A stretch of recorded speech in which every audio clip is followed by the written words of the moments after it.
What defines a bad game? Is it just easier than ever to create games and that's why there are so many bad ones? Welcome to the Gentleland show, where we talk about game development, design, and culture. It's your access to all things in the games industry. We're your guides. Hey, I'm Jackie, founder at Gentleland, computer scientist and digital artist. I'm Edwin, a composer, sound designer, and opera singer. Hey everyone, I'm Sam, a business and marketing expert and a co-founder at Gentleland.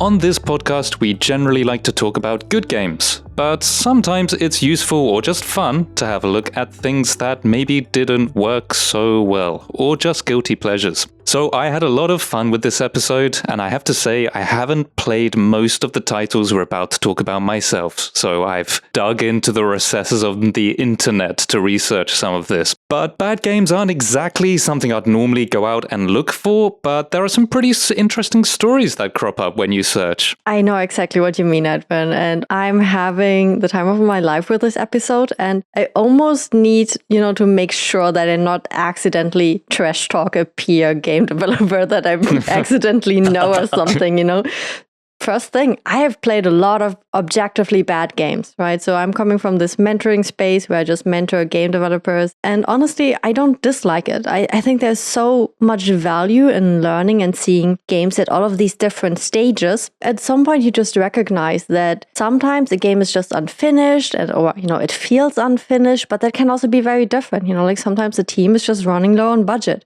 And I found for myself that we would first need to almost define what a bad game is before we can really talk about it more in depth. Technical issues, for example, glitches or broken mechanics, bad design, like I'm thinking about a terrible UI, impossible difficulty spikes, or when it's unintentionally funny. So when it's so bad, it almost becomes really good again. And I feel like I'm bringing a few examples here later. Another one is for me also like when it's so boring and uninspired and it almost like feels a soulless cash grab. They don't feel just unfinished. They also feel like predatory.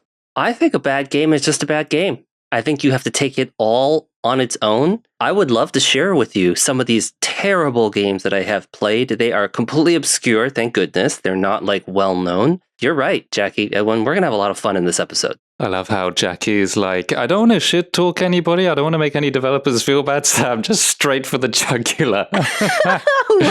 No, I'm such a nice person. I'll toe a careful middle line. I mean, do you know the term shovelware? I sort of know what it is, but explain it for us. Shovelware refers to low-quality, mass-produced games that are often rushed to market with little care for polish or gameplay. The idea comes from shoveling out as much content as possible, usually to cash in on trends or, like unsuspecting buyers or specific gaming platforms with little quality control. Sometimes it's also like in specific countries where there's less control around, like a specific platform. And when we talk about worst games ever, I think about all these Steam releases per day or per year, this number is growing steadily. It almost currently reminds me of that first video game crash in 1983. Well, I don't really know it's the first video game crash ever, but it's like certainly one that was a bit more with a ripple effect. It's also known as the Atari shock. The term itself of shovelware really got again more popular in the 2000s, I would say. There's a brilliant story behind this Atari shock gaming crash and this shovelware. So there's a gaming myth for a long time that a large stash of terrible games had been buried somewhere in the desert in New Mexico. I looked into this and it has got a pretty interesting backstory. So it's before my time, before any of our time, but in 1982, games became infamous. It was an infamous year for just many terrible game releases. To set the scene and explain why there's so many games releasing back then,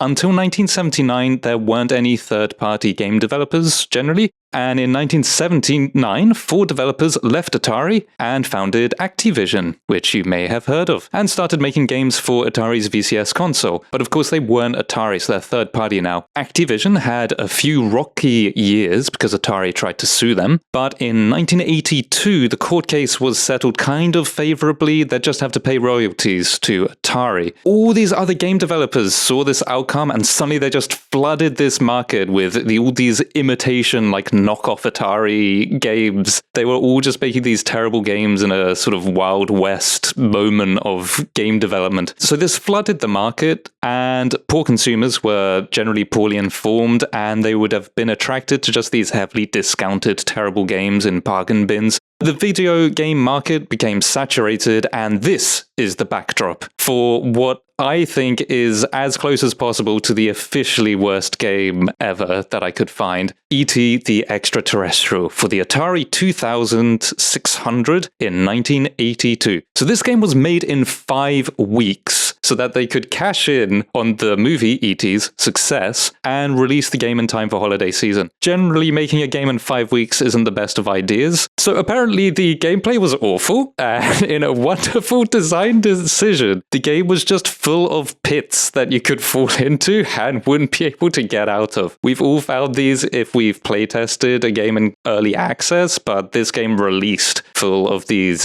inescapable pits. So E.T.'s become a symbol of this crash in the video games industry in 1983, and Atari had so many unsold copies of that game that it started this myth that they buried them, millions of these copies, in their shame in a landfill in Alamogordo, New Mexico. It gets even better. There was a documentary in 2014 to explore the myth, and apparently it is absolutely true. There is a landfill in Alamogordo full of millions of copies of E.T. the Extraterrestrial. What? No. That's so crazy. Wow. We've always talked about video games that have prior intellectual creative property, prior IPs, movies, TV shows, books, other things that are attached to it that really make video games challenging in that respect to build, because you have to find a way to gamify a creative aspect of that thing that already was like a hit in a different format. So, I'm going to slowly reveal my list of worst games I've ever played in this episode, but one of the games, and maybe you understand it, is the Lion King video game on, I don't know, Sega or Super Nintendo. I don't know. It was a very old console, and it was, the Lion King from Disney is a very popular franchise, but I felt like the studio was like, hey, the Lion King cub eats a bunch of bugs, so we're going to put bug power-ups in the thing, and they jump around, and that's basically the entire premise of the game. It was one of those 90s cash grab games. It's just not a good game, because you jump and you think you're landing on a leaf, and you don't, and things not being well play tested, things not being well made is one of the hallmarks. So one of my first entries into worst games I ever played was whatever that old Lion King game was. I wasn't really good at that game either. And, I believed we have talked about this on a different time, about how game development becomes so blurry, because technically right now we are in a place where game development has become so easy. And some will disagree with me here where they say like, oh no, game development is super hard. But I believe we are currently in a world where making a game has become super, super fast. You can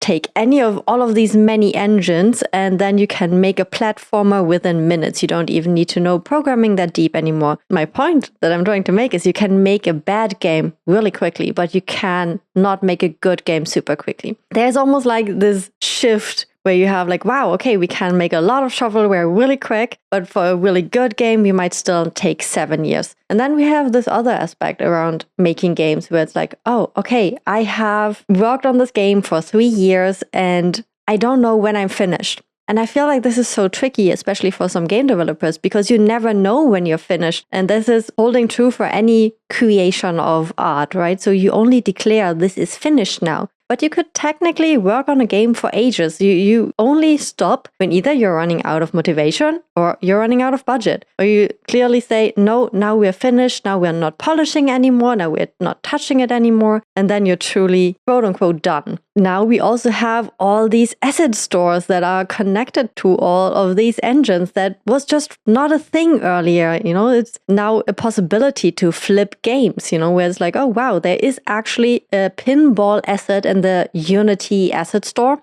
And a lot of pinball games are based on this one asset. And I'm really glad that consumers, players, are now more aware of this. And they're even making like Steam page sites where they are collecting all the games that were done with this pinball asset out of the Unity marketplace. And it's quite a lot of games. I believe there's even the Jurassic Park game for Switch that was done with this pinball asset. And to me, that was a bit mind-blowing because me at the time, I was just like researching pinball games and was like, oh, wow, okay, how do I actually make such a game? What is required? And then I stumble over this asset and realize, okay, 90 plus games are made with this asset. And it's like really big brands. We just talked about the Lion King brand, and to me, sometimes I mindfully step around games that are made with major brands, like the Lion King's slapped on them, I almost want to say, because part of me is like, oh, okay, it's only the IP that's trying to sell this and not the actual gameplay mechanics.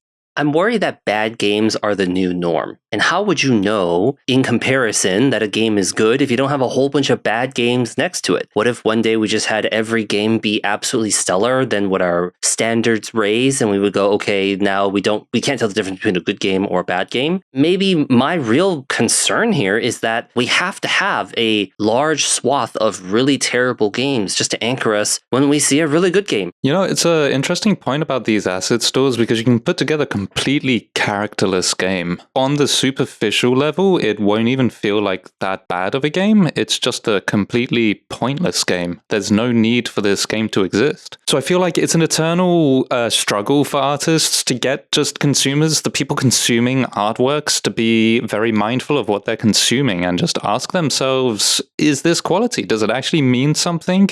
I think a lot of these asset flips, the antidote to them is actually, can consumers raise their taste? Can consumers kind of tell these apart, and will they be able to dismiss these games as characterless? For us, in this discussion, bad games equates to frustration, but player frustration also leads to great game experiences. And I'm specifically thinking about like the Dark Souls franchise. Dark Souls is so great in so many ways that it leverages this kind of challenge. Versus we were talking about like the Lion King game being like, oh, you want to have a hard time falling down bottomless pits, or like that ET game being like you're stuck in a level. Like those, in a sense, I've fallen off so many cliffs in Dark Souls, and it's very, very frustrating when I do that, because that's like not really part of the game, but it is also apparently, that I can't then just say, oh, if I'm playing a game, it's bad because it's frustrating because I keep falling. And clearly, why would I hate a game like ET or be very frustrated at a game like The Lion King, whatever, but I'm singing the praises of the entire Dark Souls franchise. I totally agree with you. There is an article, I forgot where I read it, about ruffling some feathers and how playing with player frustration is actually such an important part of making a good game, because when you're afraid to ruffle players' feathers and to,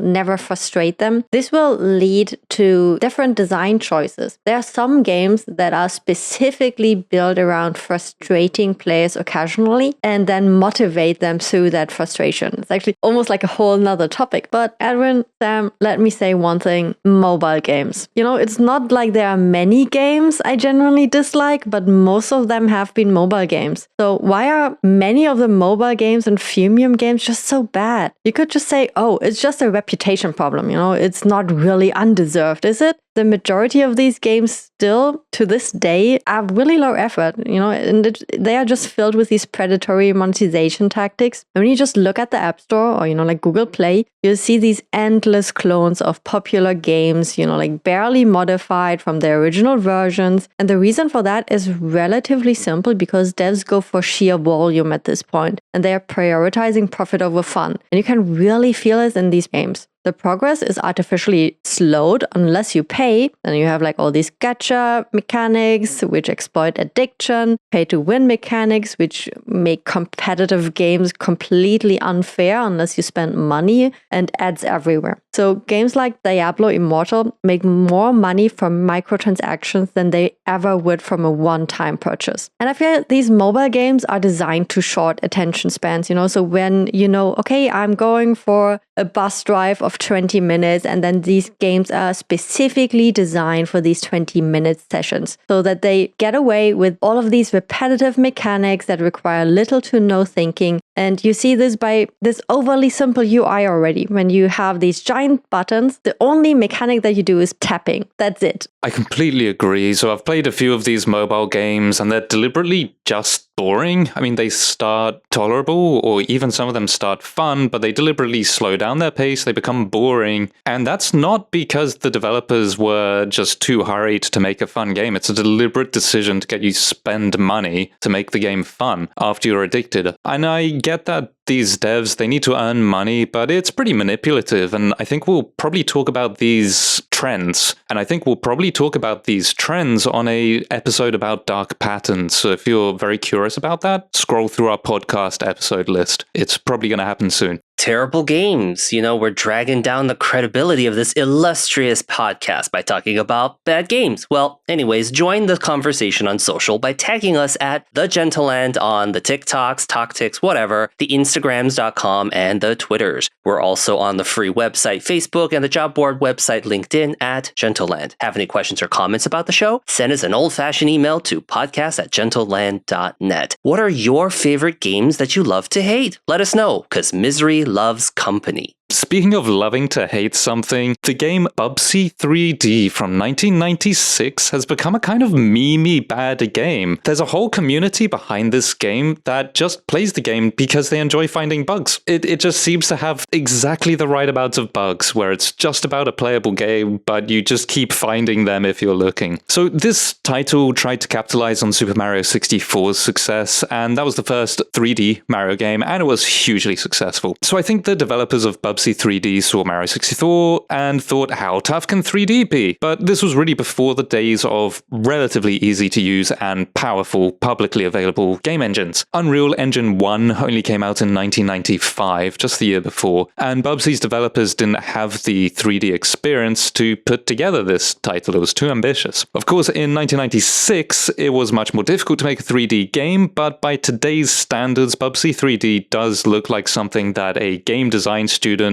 made in a couple of hours to reach their assignment deadline, and then they decided to give it a lurid color scheme. It has become a catalog of bad design choices that is kind of textbook, so it's kind of entertaining to play through the game and just try and categorize why it's not working. I love that the game's box art has this review that just says, a truly interdimensional affair. It's just kind of describing the plot, but it's not really saying anything good about it.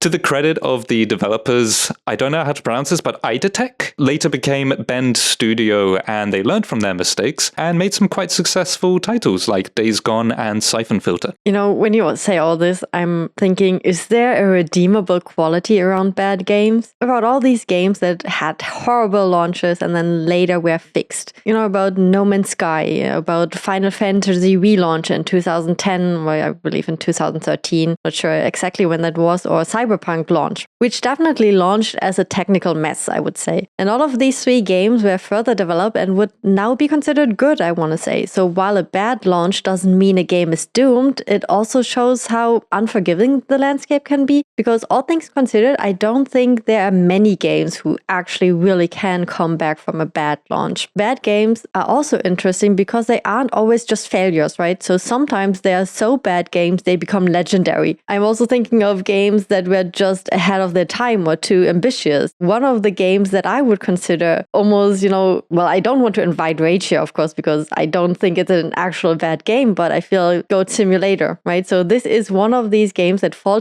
for me into this category of it's so bad, it's great again, because it's clearly meant to, evoke that sense of fun and hilarity, but in a really strange and ironic way. We've been talking a lot about what are good games, what are bad games, and perhaps coalescing all the bad qualities of games eventually allows a game to cross the threshold from just bad game to terrible game to maybe worst games ever. Today, we are talking about worst games ever. And Edwin and Jackie, you also touched on this concept of being really careful about looking at these dark patterns or these really tedious, really predatory game mechanics. I want to be cautious of that. Games that we love, that are objectively great games, cornerstones of our gaming industry because they dominate a particular genre, are fantastic games. I sadly still put them in the category of worst games ever. Games like League of Legends, it's such a good game, but I just don't know why I want like frustration simulator. I don't know why I need infinite metagame calculator. Like games like Genshin Impact. This is like a great game. It's awesome, but I keep myself away from it because I'm like, don't need infinite gacha mechanics. Also Minecraft. I've said in the past how I kind of don't like Minecraft, but Minecraft is such an awesome game. I don't like clicking simulator. It's just, to me, like one of the worst concepts of a game for me. And I think what makes terrible games, this worst games category, so exciting is that sometimes they are redeemable, or sometimes they are also some of the best games. They're great games or objectively good games. Should we celebrate bad games more, or maybe shame them even more? I'm thinking the Golden Raspberry for movie types of awards, Maybe something like the Golden Glitch Awards, Best Unintentional Comedy, the What Were They Thinking Award maybe, or Most Improved Disaster for games that were horrible at launch and got fixed. All right, I promised that I would share what some of my worst games ever were, and you can look these up. I absolutely hate these games. These are just terrible garbage games. One of them is a really, really old game. I think it was on, I don't know, the Nintendo or something like that. It was some dumb The Simpsons game. It was called The Simpsons Bartman Meets Radioactive Man. It was basically like in the Simpsons show, Bart Simpson has this alter character called Bartman and then meets this other random radioactive man. It's a dumb platformer that attempts to take these Mario concepts, but then just like shoves Bart Simpson into all of it. And it's just very poorly made. It's an extensive game. From a content perspective, that's actually a pretty decent game, but it's just like so needlessly difficult. The graphics are odd. They're that's a creative decision for that 90s edgy Simpsons thing. And it's just like, I just hate that game. Like, I just, there's like, and it's not even frustrating in like a good Dark Souls dopamine way. There's nothing redeemable about it that I just feel like it's like a terrible garbage game. Another garbage game that I'm sad to put on this list is another old Nintendo game called Tom and Jerry. It's just called Tom and Jerry. I love Tom and Jerry. I think they're adorable. It's fun. But just the way they made that game made it so frustrating to play. Again, in that really poorly constructed way. And then moving away, you can say, Sam, you're just dogging on all these games that were in these really limited consoles in a really early era of game development. I think that's right. I think that, what you're saying is true. Later on in kind of like the early PC era, when a lot of games were loaded onto compact CDs, like compact discs, there was like this game that was maybe like an early attempt at something like Myst, which is like an adventure mystery kind of a PC game. It was called Journeyman. I have no idea why it was called that. It was some random thing about a guy who time travels. I literally could not understand anything in the game. There was like very poor UI, very poor, just go figure it out. And I know Dark Souls is also like, yeah, just go figure it out. But at least it was like, you would figure it out and you'd had fun. This random ass game would be like, go figure it out and, oh wait, you died. And like, I had just no idea. I would keep playing it for like 15 minutes on this loop, and it would just be like one of the most frustrating things possible. But what I think definitely allows me to resolve kind of this aspect of myself and kind of like release all this anger and frustration is that I would reclaim these terrible games by going onto YouTube and looking for these speed runs or playthroughs, and I would watch other people beat these impossibly terrible worst games ever very, very easily. And I think that I got a lot of redemption kind of seeing someone else breeze through these games that I labeled as the worst games ever. Speaking of redemption, I think that bad games are a useful reminder that actually it is still, and always has been, difficult to make good games. There are a lot of influences on what gets made, when it's made, and often those decisions aren't just trying to make the best game possible. They might be trying to rush development to fit a certain time scale, or maybe there just wasn't enough budget to achieve what was initially planned. So hopefully it's clear that we're not just trying to criticize a bunch of developers, because I don't think any of the games we mentioned today were actually made by completely incompetent teams, or so it would seem. I don't know them all personally. But also, I hope that we can just inspire a bit of empathy for these people who probably tried their best, but were just given a terrible situation. Speaking of empathy as well, some of these developers respond quite respectfully to releasing a bad game. As far as I'm aware, there's been 3 high-profile releases for which the developers just offered full refunds. And actually, in these 3 cases, the games later became decent anyway. So Batman Arkham Knight on PC. No Man's Sky and Cyberpunk. Apparently, I don't actually remember the refunds being offered, but on my research, apparently they offered refunds. And they then went back to the games and just made them better. There's one game which was refunded and then completely abandoned, so that must have been a hot mess. Afro Samurai 1 in 2009 was a success, basically, but Afro Samurai 2 in 2015 apparently was just a train wreck. And surprisingly, it was an anime adaptation, but apparently the plot and narrative were hard to follow, which I just find baffling. So it got such a strong backlash that after 2 months, the developer withdrew the game, offered a refund, and just publicly apologized. They didn't beat about the bush. They just said the game was a failure and cancelled any sequels and just apologized. I mean, I think that takes a lot of strength as well. Reflecting on it, Edwin, all of these games in my worst games ever category, I still hate them. You can hate the game, but not the person, right? Well, you can hate the person. I mean, I won't judge. Yeah, so sometimes it's fun to look at bad games, but we can learn about what not to do from them, and whether it's just the simple advice that good games need realistically long timeframes to develop, or not to underestimate certain projects, or just avoid a certain color palette. I think you can learn quite a bit from them. I agree with you. I actually enjoy playing bad games sometimes, almost like a guilty pleasure. And at the end of the day, bad games shape the industry as much as good ones. They leave an impact, and yes, not always a positive one, and aren't just always failures, like some of them grow on us, where it's like this, I don't want to say Goat Simulator, again, not inviting rage, but like some specific games where you just feel like, oh wow, this is so bad, it's good again, this is legendary actually. And they also teach developers, like what not to do, as you just said. And I hope that some of these bad launches also lead to rethinking crunch culture, false advertising, or overpromising. So, what's your favorite terrible game? Do you think bad games deserve more recognition, or should they just be forgotten? Let us know.